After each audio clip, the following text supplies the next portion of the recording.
All right, so now that you took me through what you call the most basic training, even though I'm still out of breath, and this is like minutes later, there's obviously more physical components that go down with this, like what we're seeing right here. So what's going on in this room?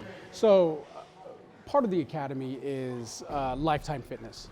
And the importance of fitness, I think, has been understated quite a lot in the law enforcement realm.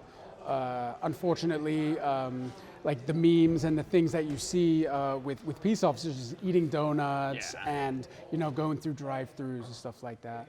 We really want to preach the importance of the physical aspect of the job and the importance of keeping yourself physically active and primed, because that's going to help your body, it's going to help your mind.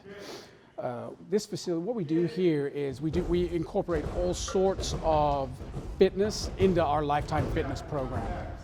We have we do lots of runs, we do lots of sprints, we do a lot of weightlifting, powerlifting, we do a lot of CrossFit type workouts, as you can see with the Rogue rig that we have set up here. We really try and run the gamut of physical exertion and show you what you can do when your body is so tired and how it can continue to work and you can continue to focus. Yeah, actually one of the things I learned, I forget from where, is that your mind will quit before your body quits. So that's kind of what you're teaching here, essentially, and what I learned out there.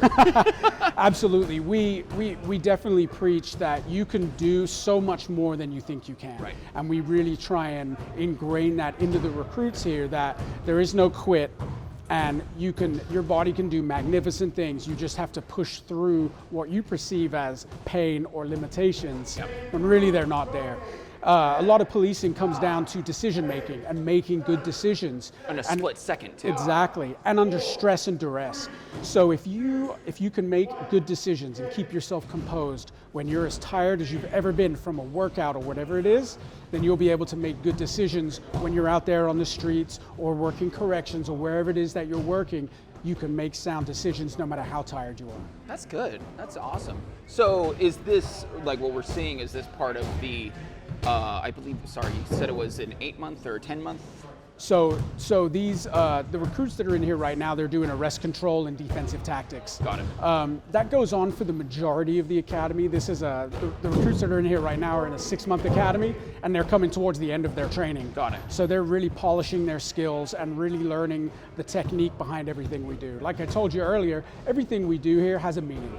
Right. Everything is meant for something. Yeah. And I think we've really come on leaps and bounds with our arrest control and our defensive tactics program. We have some unbelievably knowledgeable people who really put this program together and have a great amount of experience in various martial arts and various police experience.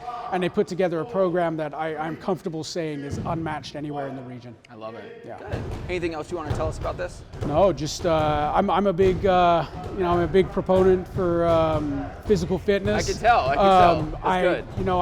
I like the staff here too to work out.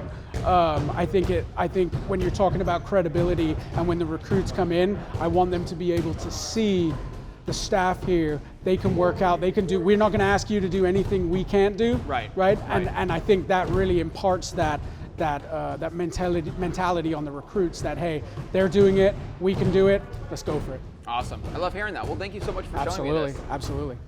All right, so I noticed these street signs. They seem like they're named after people. What's their significance? So yeah, every street here on Academy grounds is named after one of our fallen officers. Oh, like within the department? Within the department. Okay. It's like sacred ground to us. The respect of the street, it means a lot to us. Yeah. This is the kind of information that the recruits are given on that first day orientation I was telling you about. They have to memorize what streets are what with the names. So obviously they come in and we give them the significance of that, and they don't know it.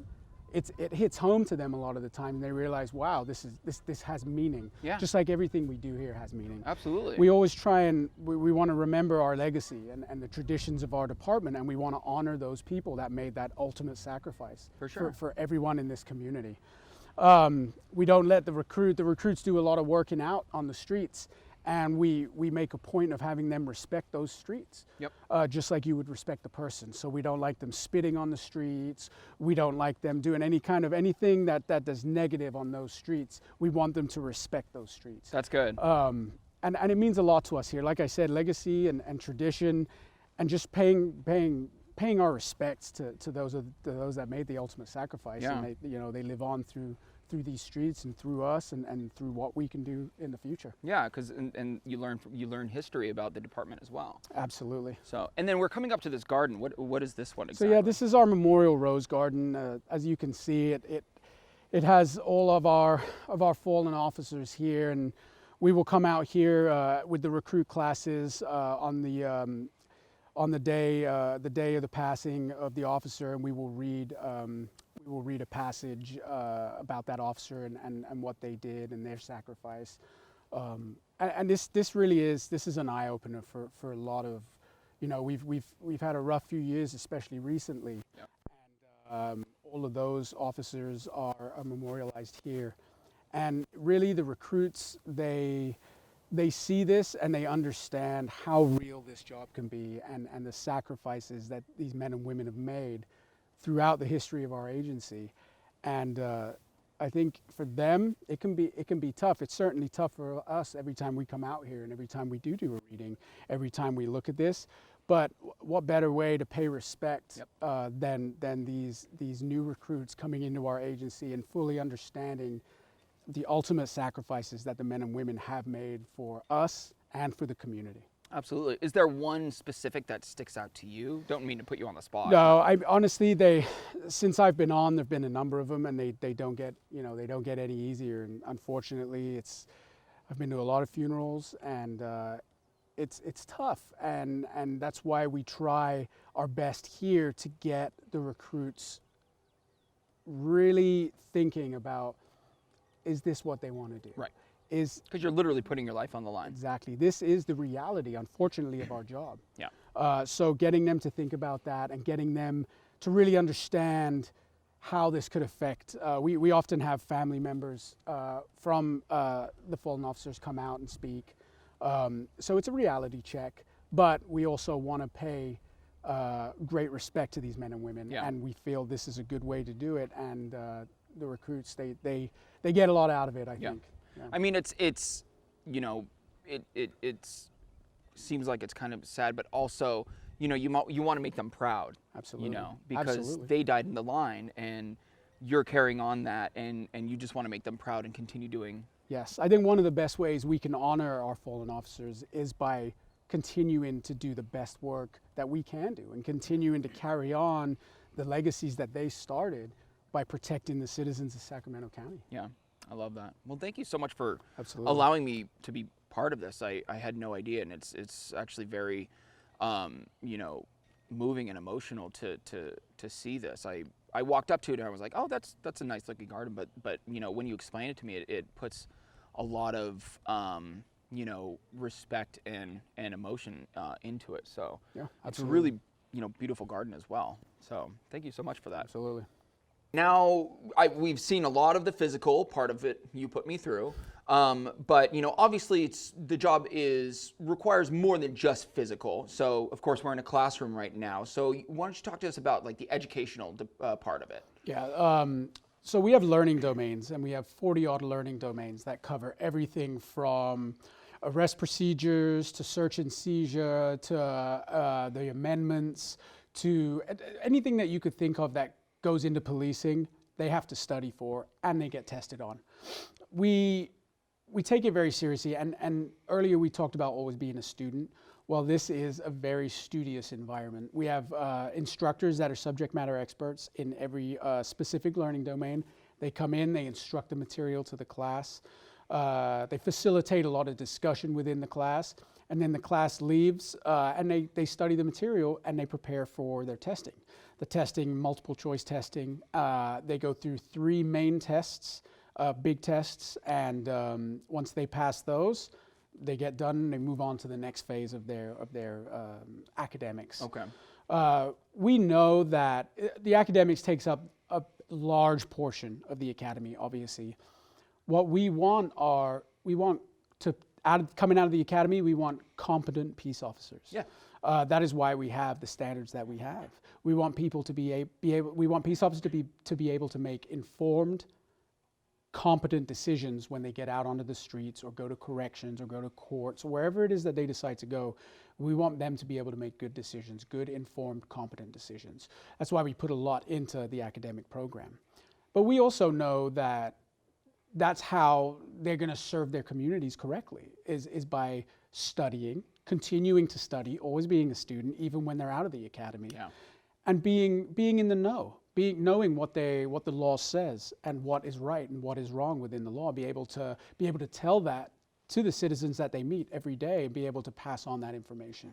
Yeah, I imagine it's actually, I think you said 11 hours a day is a typical day? 10. Yeah, 9-10 hours. Like, that's with everything that's encompassed in the law. I mean, that is probably a lot. So I imagine that they really have to study hard here. They do. And we understand that.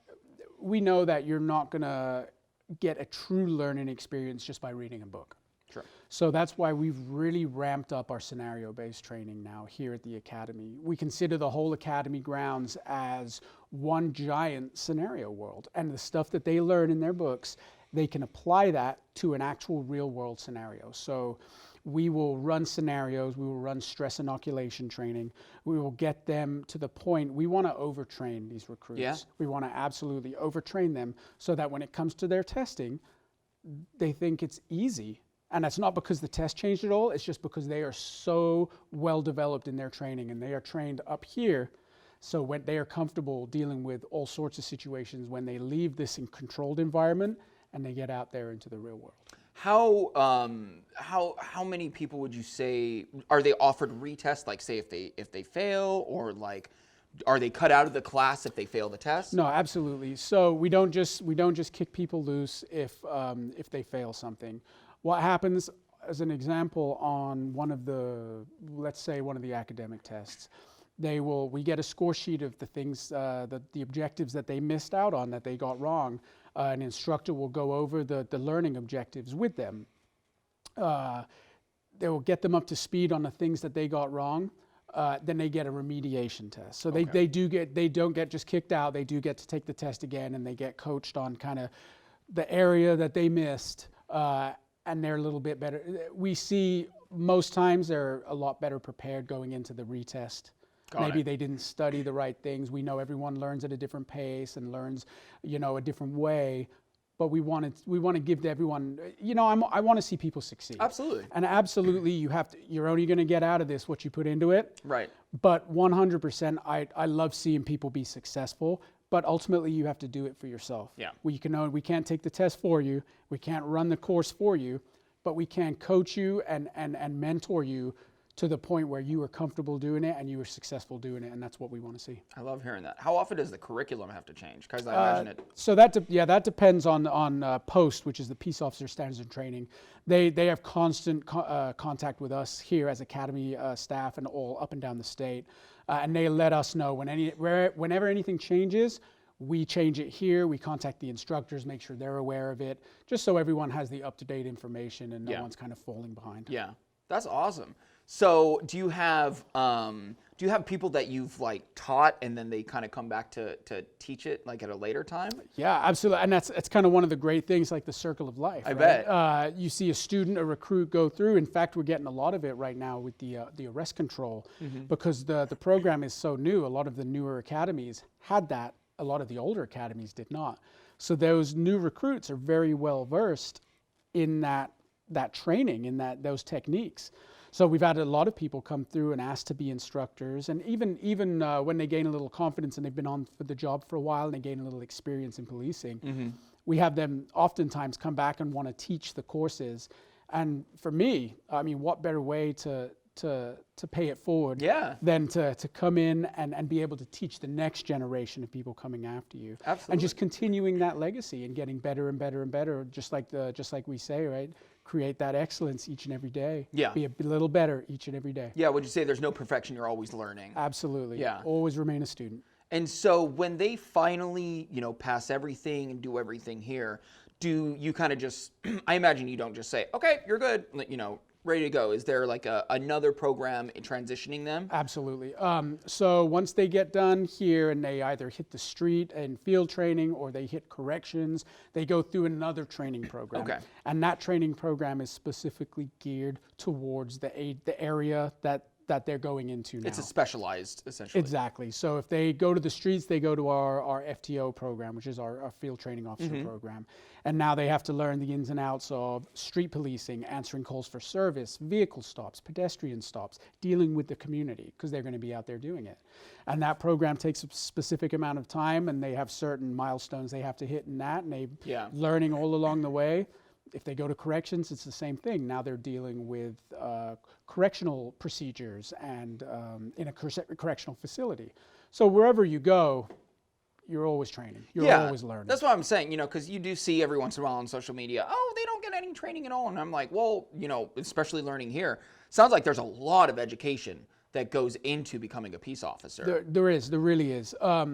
And as always, we are always looking for more training and for better ways to train and to evolve our training to the next level. And that's kind of what we look at here. I truly believe we have an amazing staff here, and they are all here for a reason. They do such a good job at training recruits, but we're always looking to get better. Yeah. Always. Yeah. And like we talked about, there is no perfection. There is only the next step and how we get there. Yep. I love hearing that. Well, thank you so much for letting me, see the world through your eyes and the academy through your eyes, because it actually really did enlighten me a lot. Like I said, I didn't realize how much education goes into becoming a peace officer.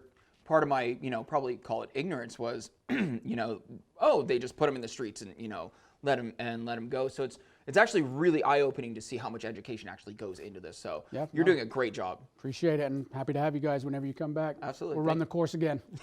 Well.